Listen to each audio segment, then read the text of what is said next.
de compartir con ustedes fue que la discursividad alude a la estructura misma de una condición que tiene que cumplirse en relación al conocimiento, que solamente puede ser conocido aquello que es susceptible de ser dicho, es decir, dentro del lenguaje, y es susceptible de ser dicho aquello que es solamente conocido. En el lenguaje no se puede decir algo que desconozcamos. Hoy quiero también, hacer explícito otra cosa que normalmente, pues digamos que es parte de lo que sería el equipaje de conceptos dentro de esa disciplina que es la filosofía, y lo quiero hacer explícito para que también nos entendamos mejor en las clases siguientes.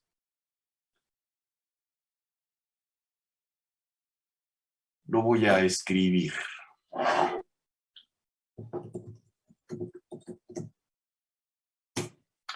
¿Qué es lo indeterminado y qué es lo determinado? En última instancia, el tema que voy a abordar es qué significa en filosofía determinación. Esto ya está planteado desde la filosofía antigua.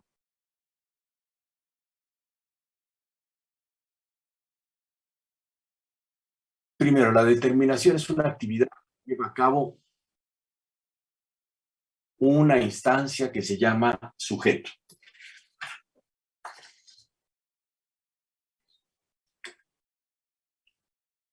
Ahora no me voy a meter a definir qué es el sujeto, etcétera. Eso lo haré posteriormente.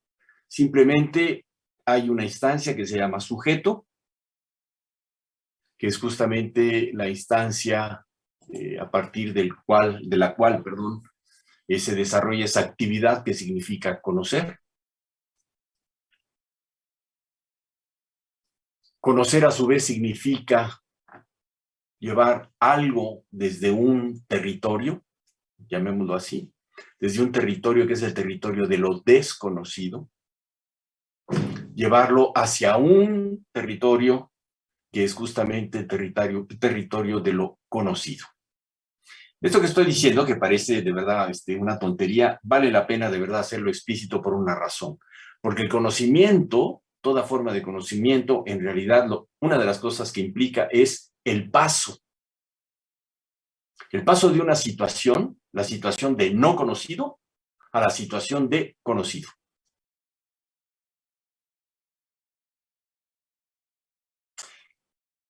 ¿Cómo es posible dar este paso? Porque en realidad no es como caminar cuando estamos nosotros en un parque, ¿no? Pasamos, no sé, del área donde hay tierra suelta a donde hay pasto, por ejemplo, ¿no? Y así no funciona el conocimiento. Ese paso lo que implica es que el sujeto lleva a cabo esa actividad específica que es la determinación.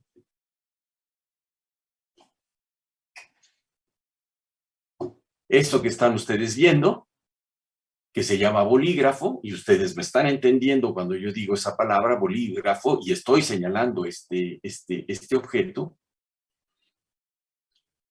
lo que hace posible que esté llevando a cabo este acto frente a ustedes, señalar un objeto y decirles esto es un bolígrafo, eso es justamente lo que significa determinar. No solamente determinamos un bolígrafo, no solamente determinamos lo que hay detrás de mí, lo que es un libro, un conjunto de libros, o lo que tengo puesto sobre las narices, que son mis lentes. En realidad determinamos todo lo que hemos determinado hasta hoy, hasta este momento histórico, lo que hemos determinado dentro de la naturaleza y fuera de la naturaleza también. Decir que hay algo que es la belleza, eso ya es una determinación. ¿Dónde está la belleza? La belleza está en los objetos bellos. No voy a entrar en esa discusión ahora. Pero no solamente es la determinación o determinar que este es un objeto bello, o que una escultura griega de Apolo es un objeto bello.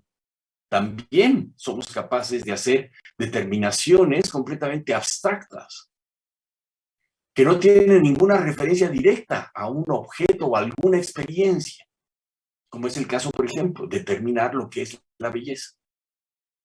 Tanto la determinamos que imagínense ustedes lo que se ha escrito en relación a la belleza. Se ha escrito muchísimo. Y cuando decía que la belleza, no voy a discutir, pero eso se discute también en la historia de la filosofía, si la belleza, y esto ya lo discutían los griegos antiguos, si la belleza es lo que reside en los objetos bellos, es lo que hace que los objetos bellos sean bellos. No, pero cuando nosotros determinamos y cuando nos relacionamos con un objeto bello, una determinada estatua de Apolo, la relación que tenemos es con ese objeto bello, no es con esa entidad abstracta llamada belleza.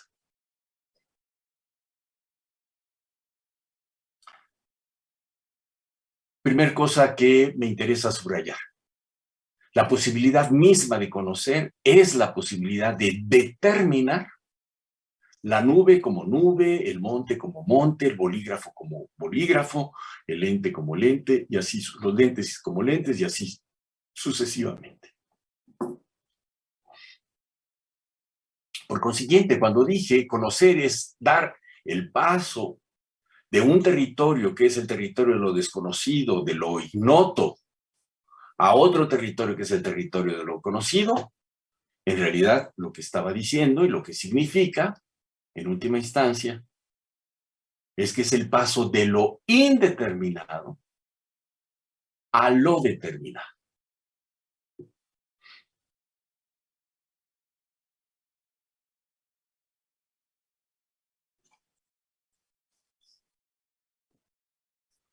¿Cómo es que determinamos? Determinamos de múltiples maneras.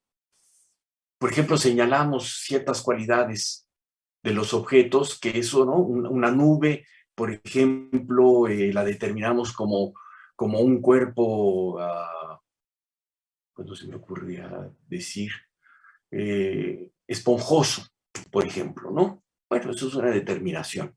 Sabemos que las nubes no es un objeto sólido como, por ejemplo, 1 kilo de acero, ¿no?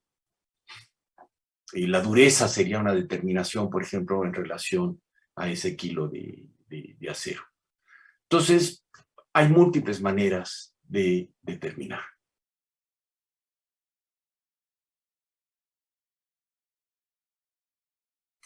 El segundo aspecto que me interesa subrayar.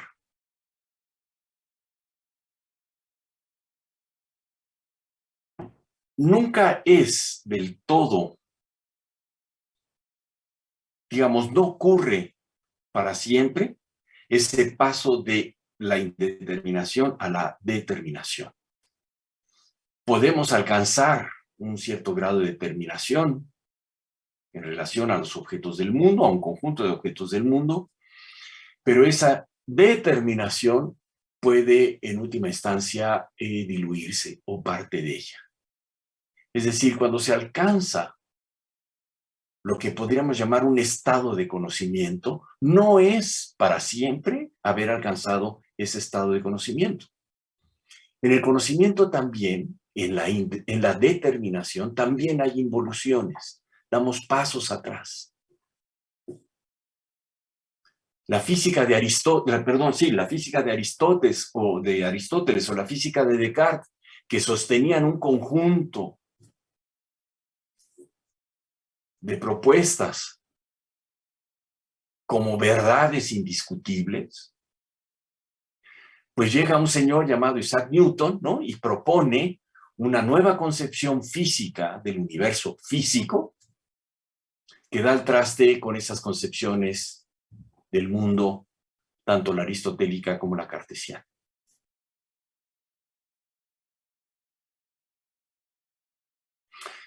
La física aristotélica determinó de una manera el mundo, esa totalidad llamada mundo. La física cartesiana determinó de una manera diferente esa totalidad llamada mundo.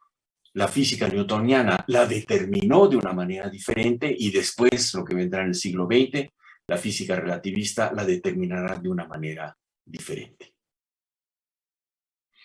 A lo que estoy aludiendo es una cosa que se sabe y normalmente se acepta, que es, digamos, que el conocimiento científico, un tipo de conocimiento específico que es el conocimiento científico, siempre es un conocimiento, bueno, no siempre, es desde la perspectiva moderna, es desde la modernidad, es un conocimiento autocorrectivo, tiene la capacidad de autocorregirse. Y así es, en términos generales, dentro del espíritu moderno y contemporáneo, así es como se define el conocimiento científico, con esa capacidad. Y por eso, ¿no?, se dice, y por eso se afirma que la ciencia avanza, que la ciencia progresa, que lo que progresa es nuestro conocimiento y nuestra determinación del mundo. ¿Cuál es la determinación más general? Porque también hay niveles de determinación, o si quieren ustedes, jerarquías de determinación. La determinación más amplia, más genérica, más abstracta es la determinación de cosa. Esto es una cosa. Esto que llevo puesto es otra cosa. Eso que ven ustedes a Libra, atrás, es un conjunto de cosas. Y es importante retener lo siguiente. Las cosas no tienen historia. La determinación, esa determinación tan genérica como la determinación cosa, cuando digo que no tiene historia es porque cosa fue ayer, cosa es hoy y cosa será mañana. Que yo deje de determinar esto como cosa y entonces lo determine como bolígrafo, eso finalmente no niega la existencia de esto para mí como cosa, pero es una determinación, digamos, más afinada. La determinación de decir esto es un bolígrafo. Y al caballo determinarlo como caballo y a la roca determinarla como roca. Hablando de las rocas.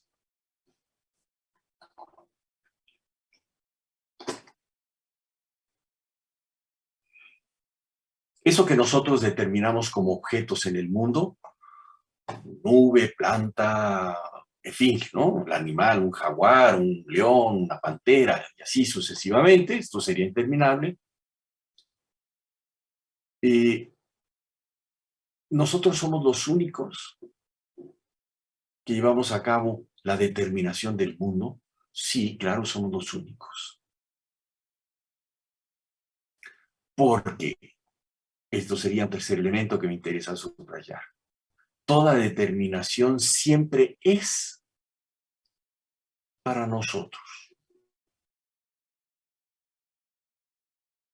Dicho de una manera filosófica, toda determinación que realiza el sujeto es para sí mismo, es para el sujeto.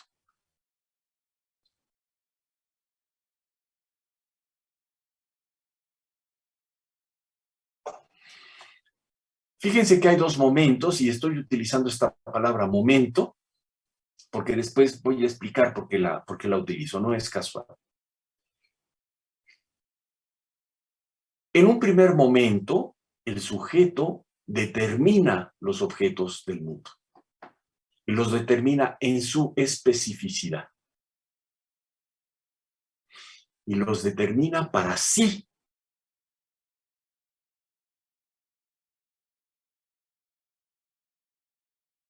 Y en un segundo momento, ¿qué es lo que hace todo sujeto? Lo que hace todo sujeto es preguntarse, ¿soy lo que yo he determinado? Es decir, ¿soy yo lo que he determinado como bolígrafo? Y la respuesta necesaria es no, porque yo no soy bolígrafo. ¿Soy acaso lo que he determinado como lentes? No, porque yo no soy lentes. Por consiguiente, ¿qué soy? Si todas las determinaciones que el sujeto lleva a cabo pueden ser, digamos, unidas, reunidas en el concepto de objeto, el sujeto se autodetermina como lo radicalmente distinto al objeto.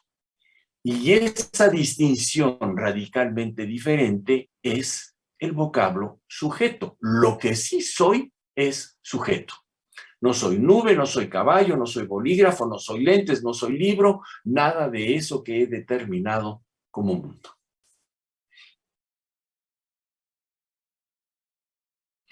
Esta determinación es tan originaria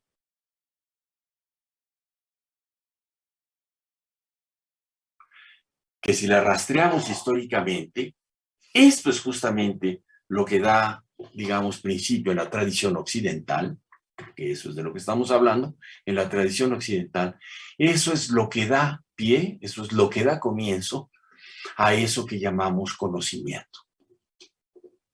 Cuando acudimos a una historia de la filosofía y nos encontramos que se describe el primer momento del conocimiento filosófico como aquel momento de, si no recuerdo mal, el siglo VII antes de Cristo, en ciertos lugares asiáticos como Tales, perdón, como la ciudad de Mileto, en donde aparece un tipo de reflexión, que eso es lo que se va a designar con el tiempo propiamente como filosofía,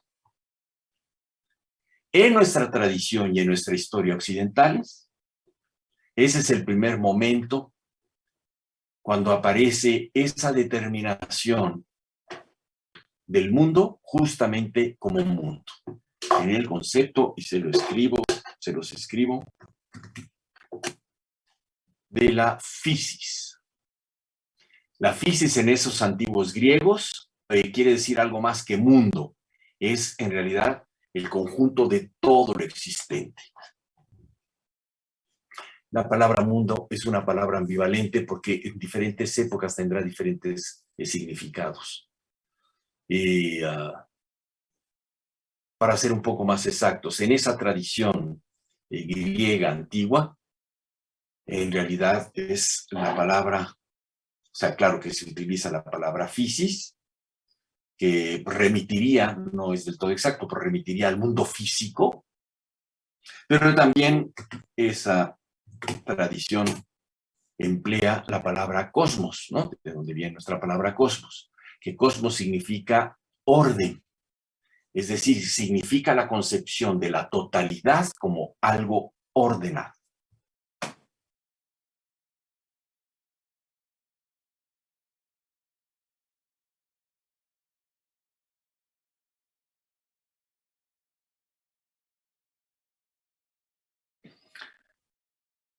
¿Hasta aquí alguien tiene algún comentario, alguna duda? Sí, yo. Eh, entonces, cosa y objeto son sinónimos. Digamos que sí, para efectos de entendernos rápidamente, sí. El objeto es lo contrario, es lo contrario del sujeto, y finalmente cosa es todo lo que determino y que ahora voy a pasar a explicar, es lo que está fuera de mí. O sea, no constituye mi identidad justamente, ¿no? Mi identidad está constituida por digamos, ese núcleo que es lo que la tradición filosófica designa como sujeto. ¿Okay? Pero sí, insisto, para efectos simples, sí, cuando yo decía que es la determinación más genérica, por eso nos encontramos en todo discurso filosófico la noción de cosa, porque es la determinación más general, digamos, ¿no? Y de ahí bajamos o subimos, queramos establecer, a determinaciones mucho más precisas, ¿no? El ejemplo que ponía, ya esto es cosa, pero también es un bolígrafo. Es una determinación, digamos, más refinada de la determinación además como cosa. ¿Okay? Bien, gracias. De nada. Y entonces,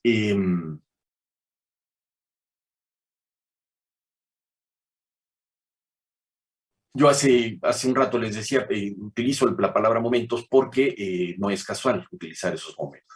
No es casual porque estoy pensando en lo que vamos a llegar después a Hegel. Hegel plantea en la fenomenología del espíritu, no es el primero que lo hace, lo que pasa es que Hegel lo explica como ni antes ni después lo puede explicar mejor ningún filósofo. En Hegel hay dos palabritas, dos conceptos, que es el para sí, así se lo estoy escribiendo, y el en sí.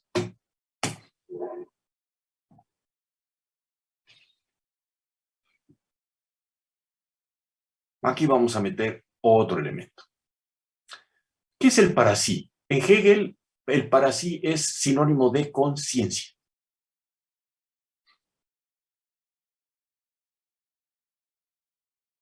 Y el en sí es el sinónimo de objeto. Una roca es en sí. Este bolígrafo es en sí. ¿Por qué? Porque una roca, como este bolígrafo, nunca elabora la pregunta acerca de su identidad. La roca jamás se pregunta qué significa ser roca o qué soy yo, y la respuesta sea soy roca.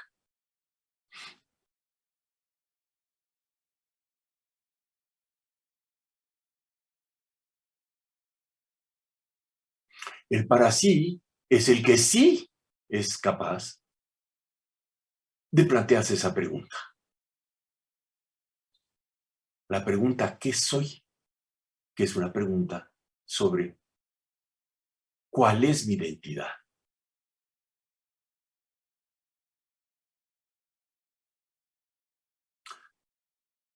Avancemos entonces un poco. ¿Qué es el mundo? El mundo es la suma total de todos los en sí.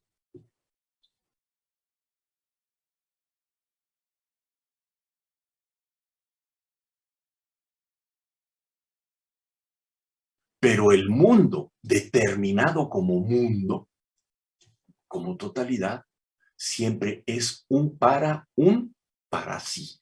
Esto parece una trabalenguas, pero si quieren lo explico mejor.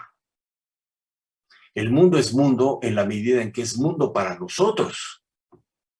El mundo no es mundo para la roca, ni para el bolígrafo, ni para el caballo, solamente para nosotros.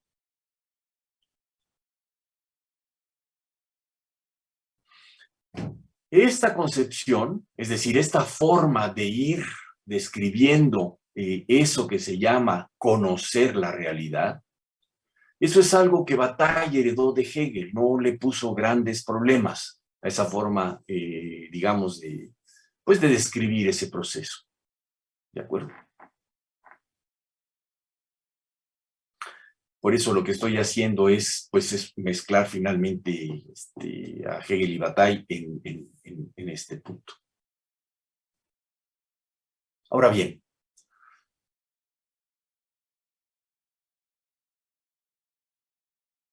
si la totalidad es la suma de todas las indeterminaciones, que es la suma de todos los en sí,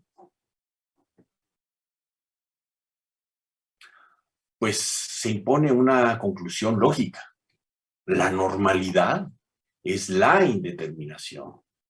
La normalidad es, digámoslo así, el estatuto ontológico del en sí. El para sí es en realidad una anomalía. Es lo único que se pregunta sobre su identidad, sobre la identidad de lo que es diferente a él, lo que es diferente a ese para sí. Y por consiguiente, Bataille la va a describir como una hendidura. A ver, esto es muy gráfico en Bataille, hasta cierto punto es muy gráfico en Hegel. Si no existiéramos nosotros, nadie se formularía la pregunta sobre la realidad, sobre el sentido de la realidad, sobre el origen de la realidad, sobre el origen de la realidad y todo lo que nos preguntamos acerca de la realidad.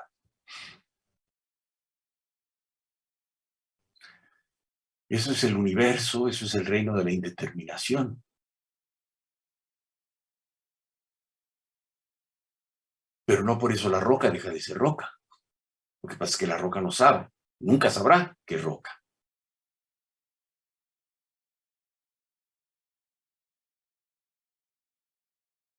Desde el para sí, es decir, desde lo que somos nosotros, puesto que estamos en el mundo, ¿no? Ese para sí se da cuenta justamente de su propia anomalía, de su ser radicalmente diferente al resto de lo que él determina como parte del mundo.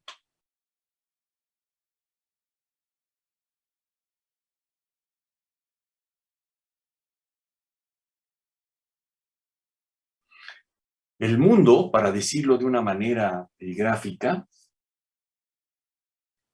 el mundo en su informidad, el mundo en su indeterminación absoluta, digámoslo así, es una especie como de tejido o terreno absolutamente homogéneo.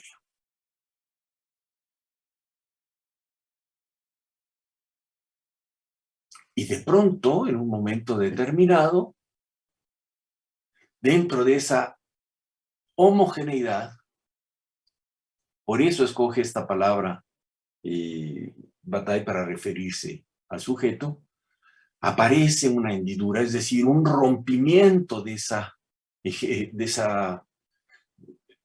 ese ser todo igual que somos nosotros,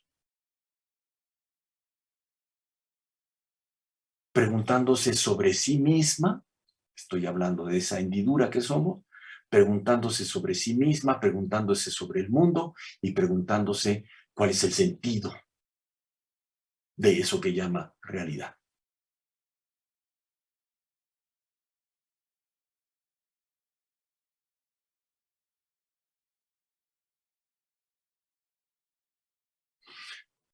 Esto lo intuían los griegos, pero no lo formularon de una manera tan explícita como sí va a ser formulada a partir de la modernidad, pero sobre todo Hegel.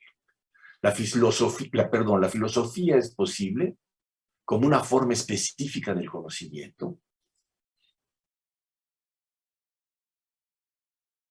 Es posible porque hay un para sí que somos nosotros.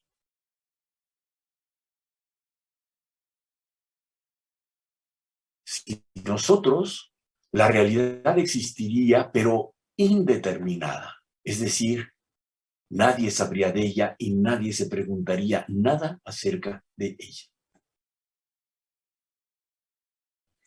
Por consiguiente, en esto que he ahondado, podemos sacar ciertas conclusiones.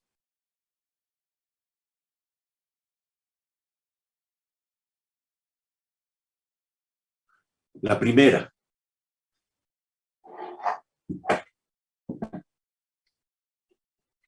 el conocimiento que el para sí elabora acerca de la realidad, en realidad ese conocimiento tiene una pieza maestra que es el para sí, porque el para sí es la condición misma de posibilidad del conocimiento. Segunda conclusión, ¿de qué trata ese conocimiento? ¿Acerca de qué habla ese conocimiento? Habla del mundo, habla de lo que está fuera del sujeto, pero en realidad de lo que está hablando es de la actividad del sujeto. Por consiguiente, está hablando del sujeto.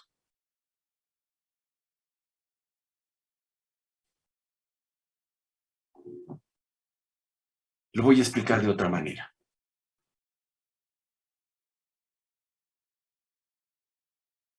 Si nosotros, en ese terreno al que me referí, ese terreno perfecta y absoluta y eternamente homogéneo, ahí no hay conocimiento, ahí no hay pregunta, de nada.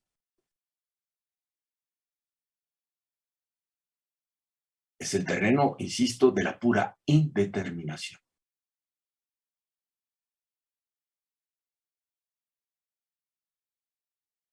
Por consiguiente, no hay eso que nosotros llamamos y por lo que entendemos bajo el vocablo vida.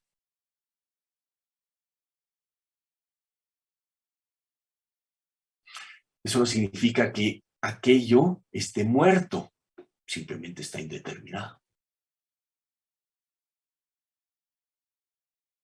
Debido a esa hendidura que es el para sí, debido a esa hendidura que somos nosotros, hay vida.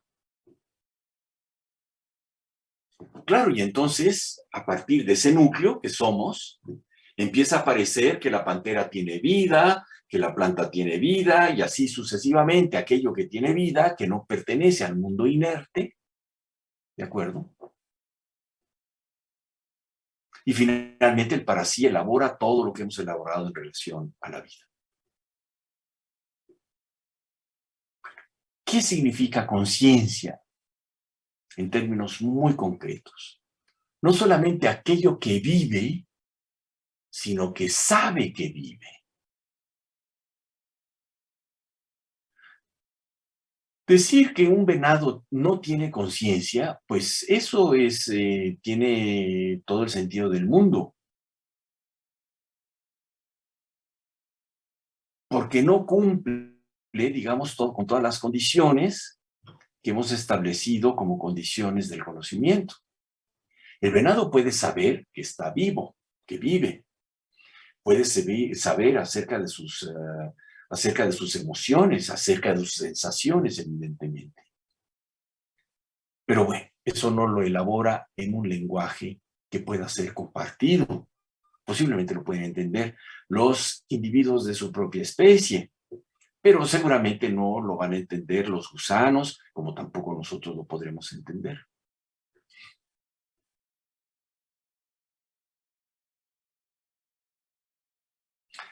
La conciencia no solamente es saber que estoy vivo. La conciencia es, y resalto esto que voy a decir, la conciencia es saber lo que he vivido.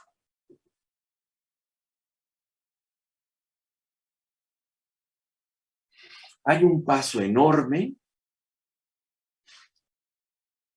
pero no solamente enorme, gigantesco, entre la concepción de conciencia que proviene desde la época grecolatina, pasa por el primer momento de la modernidad, y después con Hegel va a irrumpir la concepción histórica de la conciencia. Todavía, para los siglos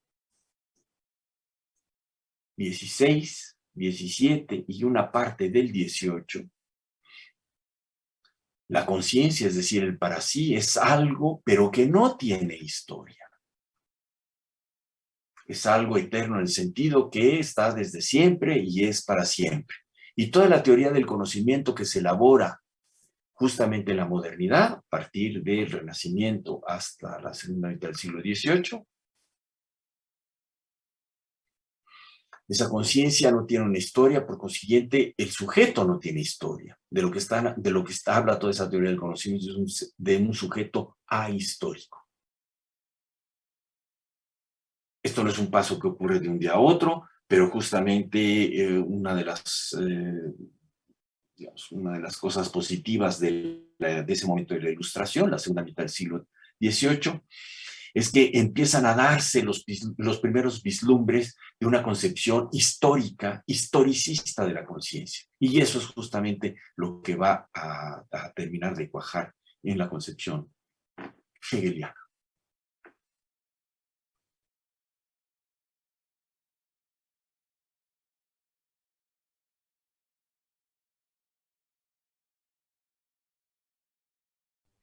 Bueno, retomo esto último que decía. La conciencia es no solamente el saber, sino el saber lo que se ha vivido.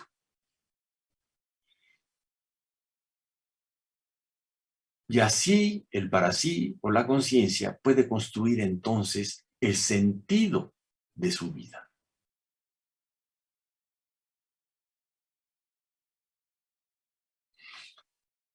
ese primer momento en que el sujeto se sabe a sí mismo como sujeto, es decir, el para sí se sabe como para sí,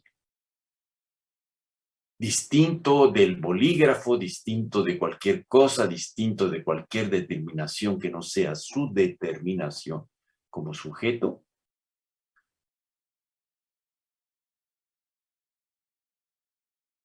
Cuando finalmente ese para sí duplica la realidad, porque dice, por un lado hay sujeto, yo, y por el otro lado hay lo que yo determino como objeto o cosa, y entonces bolígrafo, caballo, nube, etcétera, etcétera, la realidad está constituida, digamos, por dos elementos. Por un lado, el sujeto, y por el otro lado, el objeto. Hegel es el que llega a entender plenamente, cuando Hegel se refiere a toda la historia de la filosofía anterior a él, dice, esa duplicación de la realidad en sujeto y objeto,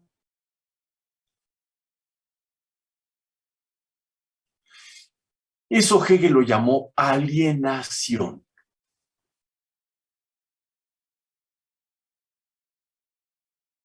La alienación, el estado de alienado, es cuando el para sí no puede reconocerse.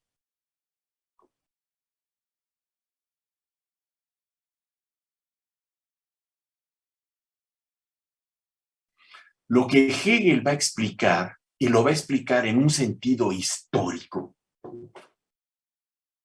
es cómo en la vida humana, ¿no? Así en términos tan genéricos como lo que querría decir la vida humana,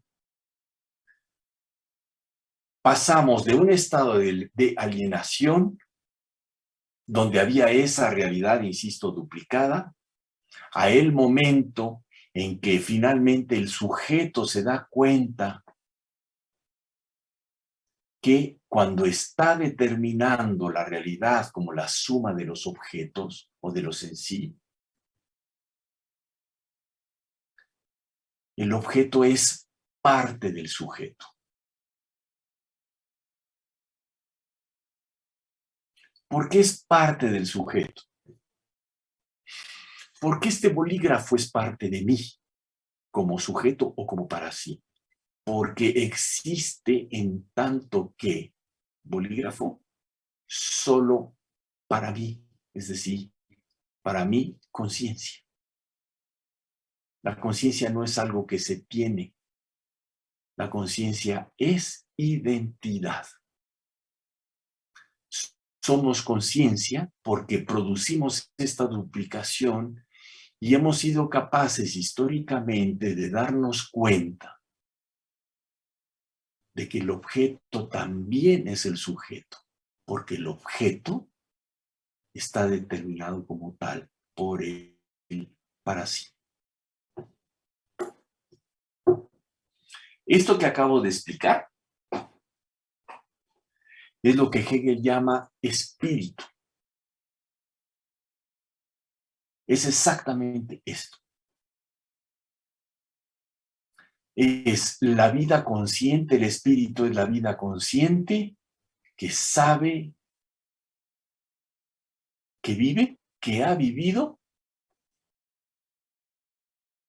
y puede construir el sentido de lo que ha vivido. Y ese sentido es y solamente puede ser histórico.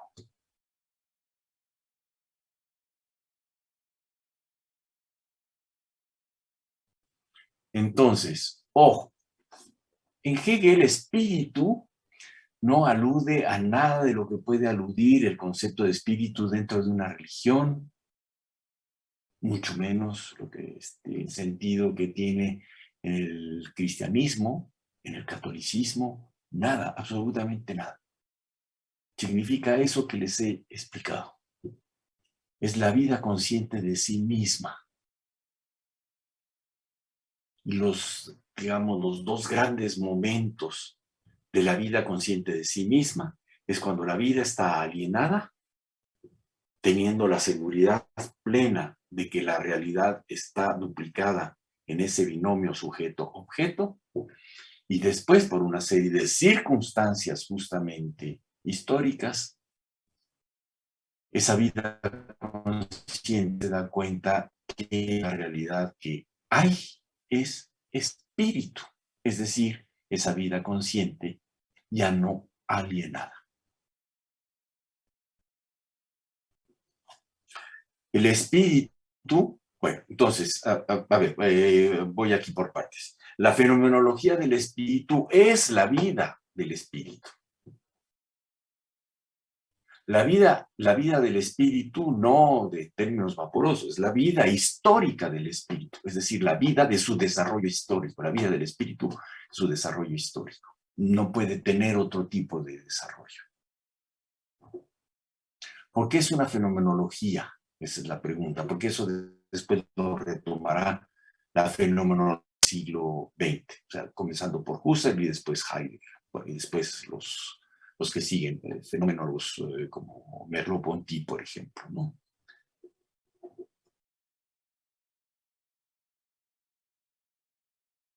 Es la fenomenología porque es así como se muestra el espíritu y no se puede mostrar de ninguna otra manera. ¿Qué quiero decir? Es así como se muestra la historia, el espíritu.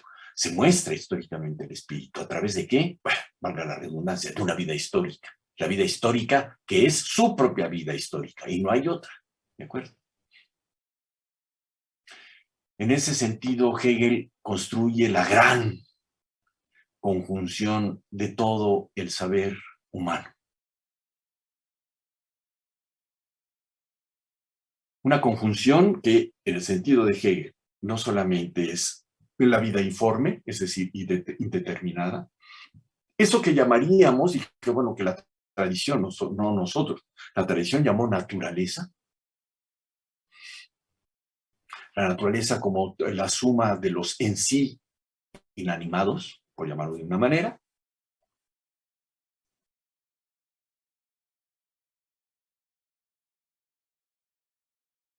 y después la vida, esto que he explicado, la vida del espíritu, que es un sinónimo de decir la vida histórica del espíritu.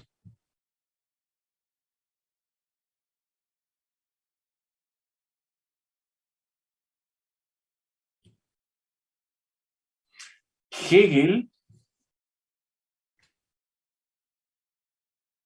inventó la historia tal como nosotros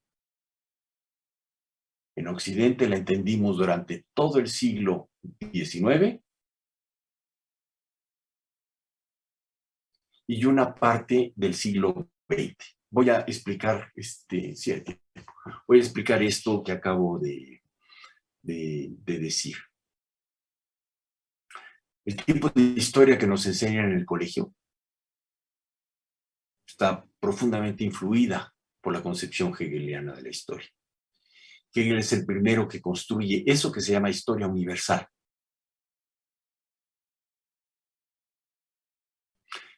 ¿Dónde está esa primera historia universal? En sus lecciones sobre la filosofía de la historia universal, justamente. Ahí bueno, es un libro que es muy peculiar. Es de las cosas más legibles de Hegel, entre otras las cosas. Y si en algún momento tienen curiosidad y tiempo, se los recomiendo que pues lo consigan y lo lean. Es un libro muy peculiar. Si no recuerdo mal, bueno, la traducción mejor que se ha hecho es la que está publicada en Alianza Editorial. Son lecciones sobre la filosofía de la historia universal. Esa obra tiene una introducción que es la única parte que redactó Hegel, que es así también un gran compendio. Yo explicaba en alguna sesión, no sé si la pasada, que la fenomenología es el gran compendio de todo el sistema hegeliano y que el último capítulo, que es el capítulo del espíritu absoluto, que es incomprensible, es porque literalmente pues ya tenía mucha prisa para terminar aquello y es todavía un resumen del resumen que hace en la fenomenología del espíritu. La introducción a las lecciones sobre la filosofía de la historia universal también es es un texto muy apretado, pero es muy legible, vuelvo a repetir, se entiende bastante, donde explica justamente su concepción de historia universal. La historia universal no es otra cosa más que la vida del espíritu, de cómo pasa de ser conciencia a autoconciencia. Yo dije una cosa, el para sí, cuando se da cuenta de su alienación y entonces también sabe que esa duplicación de la realidad, no hay una realidad duplicada, sino que hay una única realidad. La realidad del espíritu es la realidad del para sí. ¿De acuerdo?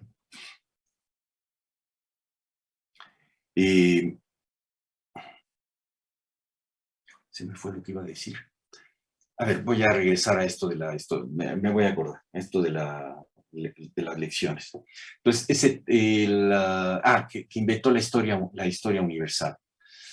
Y ¿por qué digo que es un texto curioso? Porque después cuando vienen los capítulos siguientes, primero los capítulos siguientes hacen la división de la historia universal, es decir, dividir la historia universal en las antiguas civilizaciones, la China antigua, India, después viene el mundo grecolatino, esa división que a nosotros nos enseñaron y que seguimos repitiendo hasta las náuseas en nuestra vida, eso es la división de la historia que construyó Hegel en esas etapas justamente.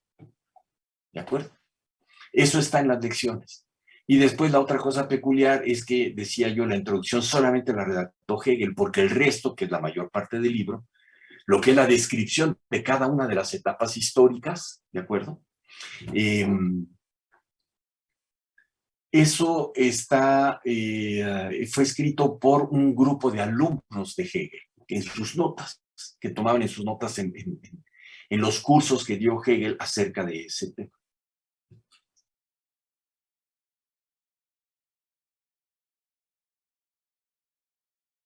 Bueno, esa concepción de la historia universal recorrió todo el siglo XIX, tuvo una enorme influencia en toda la historiografía europea y occidental.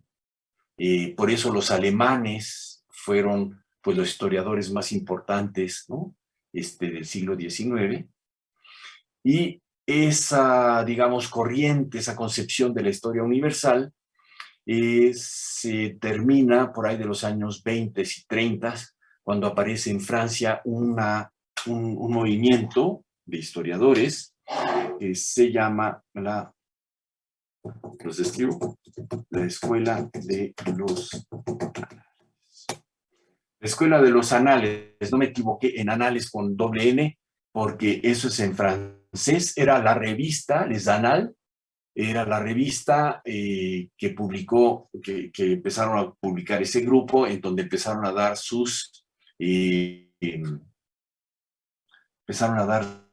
empezaron a escribir y a publicar sus primeros artículos, donde empezaron a literalmente renovar todo el enfoque historiográfico para el siglo XX.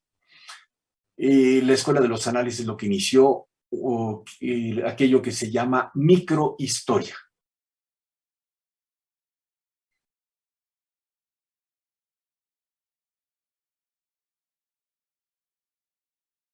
La microhistoria tuvo una enorme influencia a lo largo de todo el siglo XX y la sigue teniendo. A ver, me remonto a Hegel. ¿Qué es una de las cosas que significan esto de la historia universal que hace Hegel? Bueno, en la historia universal, para Hegel, hay historia universal porque es la vida del espíritu que va sabiendo cada vez más acerca de sí mismo y que eso es lo que va reflejándose en las diferentes culturas, en las diferentes naciones y en los diferentes individuos que son cruciales en algún momento de la historia. Es decir, la historia universal es un gran movimiento que tiene un principio un gran movimiento que puede ser estudiado, y lo estudia Hegel desde la óptica de su propio pensamiento, desde la óptica hegeliana, donde ese movimiento es ascensional, asciende continuamente, donde el espíritu va perdiendo su alienación.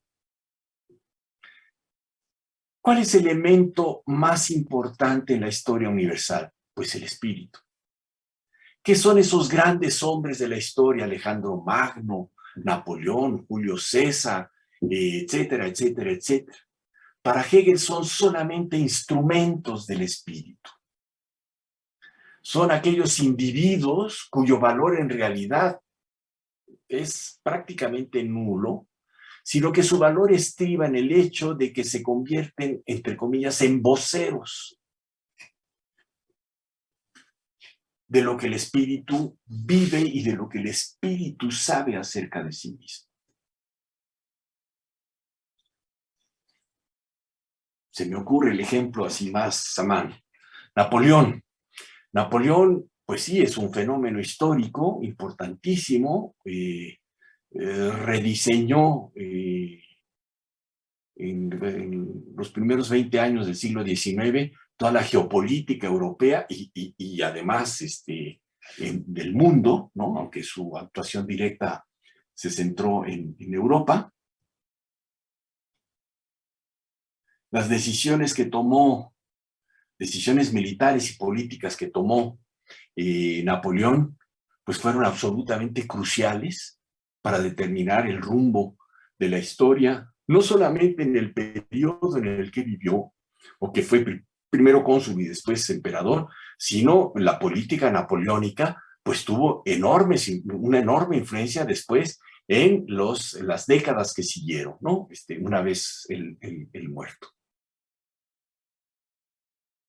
La historia, cuando digo que es la historia del espíritu, pues en realidad tiene esos instrumentos que son los grandes hombres. Por consiguiente, la concepción historicista de Hegel, para comprender lo que es el espíritu, se tiene que centrar en esas grandes figuras. Es lo único que importa en esa historia universal. ¿Qué es lo que hizo la Escuela de los Anales, esos historiadores? Invirtieron completamente la perspectiva, es decir, inauguraron un enfoque completamente diferente. En Napoleón, en la batalla de Austerlitz, por ejemplo, ¿no? Se sabe muy bien, todas las batallas de Napoleón han sido estudiadas y reestudiadas, como se puede imaginar, se sabe absolutamente todo acerca de ellas. Pero en la batalla de Austerlitz, como de cualquier otra batalla, no solamente está Napoleón, no solamente está su ejército, es decir, también participan la gente, por llamarla así, de a pie. Bueno, también esa gente que ha sido completamente excluida del interés de la historia universal, pues también pueden constituir elementos fundamentales de comprensión histórica, la comprensión histórica del pasado. Entonces lo que empiezan a hacer ese grupo de historiadores, inicialmente fueron franceses y después, bueno, la influencia de la escuela de Anales se extendió algo en Inglaterra, algo en España, algo en Alemania, pero fueron esencialmente, repito, en Italia también, pero fueron esencialmente historiadores franceses. Esa microhistoria es justamente bajar de este nivel en donde están los grandes hombres de la historia, ¿de acuerdo?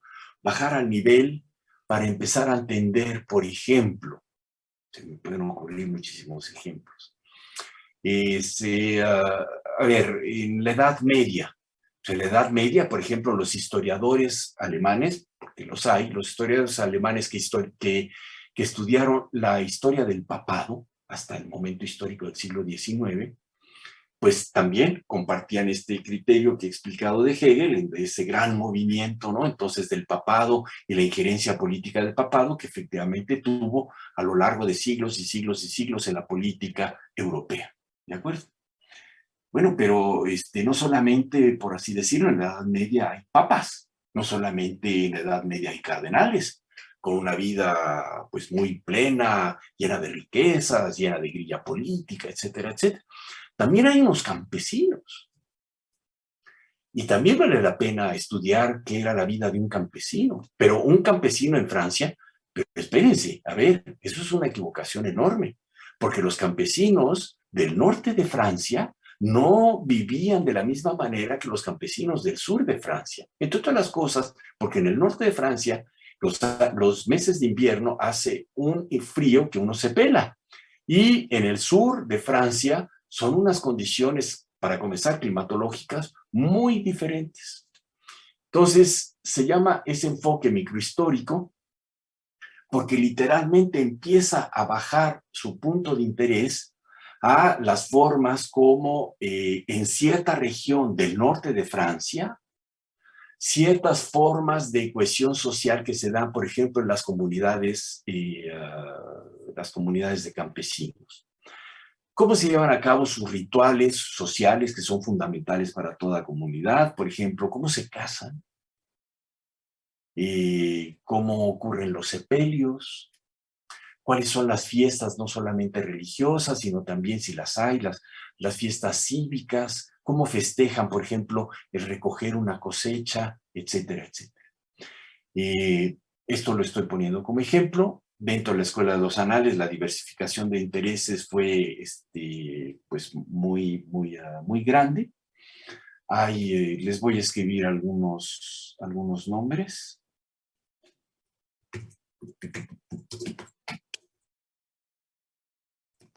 Uno de los principales es Jacques Le Goff, un tipo centrado esencialmente en, me estoy yendo porque aquí tengo algunos libros, centrado esencialmente en la Edad Media francesa.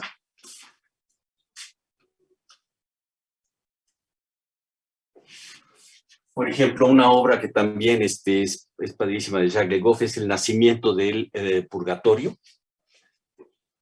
Es todo un análisis histórico cómo en la literatura eclesiástica y en la literatura civil de la Edad Media va apareciendo y cómo se va caracterizando pues el purgatorio. Y me vuelvo a levantar porque les quiero recomendar un libro que es fascinante. Nada más que lo tengo que encontrar, esperen.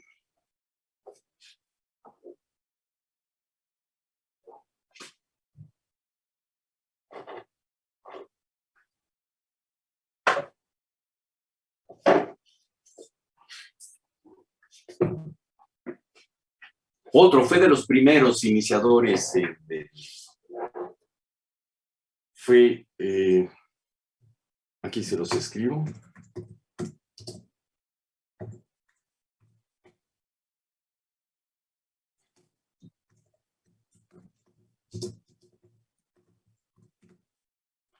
Está en, debe de haber ya alguna otra traducción, está en Alianza Editorial. Bueno, este hombre, Georges Duby, insisto, es de los primeros. La mayor parte de estos autores ya están muertos. Fueron increíblemente prolíficos, con una capacidad de investigación, o sea, era gente que se metieron en archivos eclesiásticos provinciales, comarcales, etcétera, etcétera, o sea, a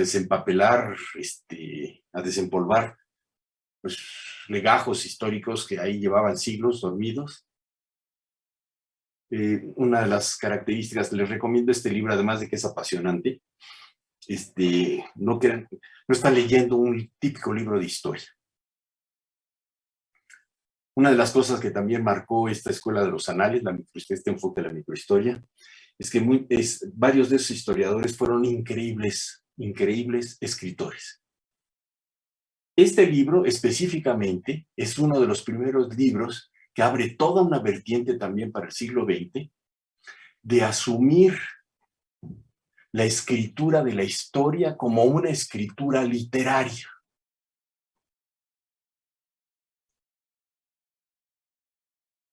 Eso era profundamente novedoso.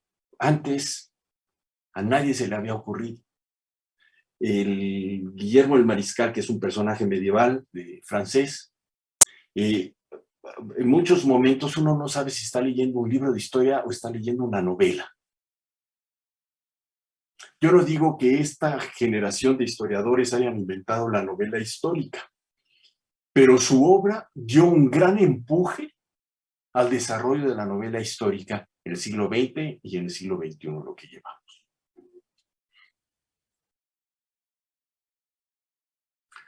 Voy a terminar con una cosa. Y antes de esta concepción de la historia universal, ¿qué había antes? ¿No había historia? Pues sí, claro que había historia. Están los historiadores griegos, los historiadores romanos, algunos historiadores medievales. Las crónicas medievales se miden por toneladas las crónicas medievales sobre algún sitio de una ciudad o cómo fue conquistada alguna ciudad. Eso es una literatura absolutamente inagotable. Pero propiamente, una concepción histórica, que eso equivaldría a decir una concepción general o universal de la historia, antes de la concepción hegeliana, en los griegos no hay esa concepción universal, porque el universo se reduce finalmente a la cultura, a su propia cultura, a su propia sociedad. Lo mismo con los historiadores romanos. La historia universal es la historia de Roma, es la historia del imperio.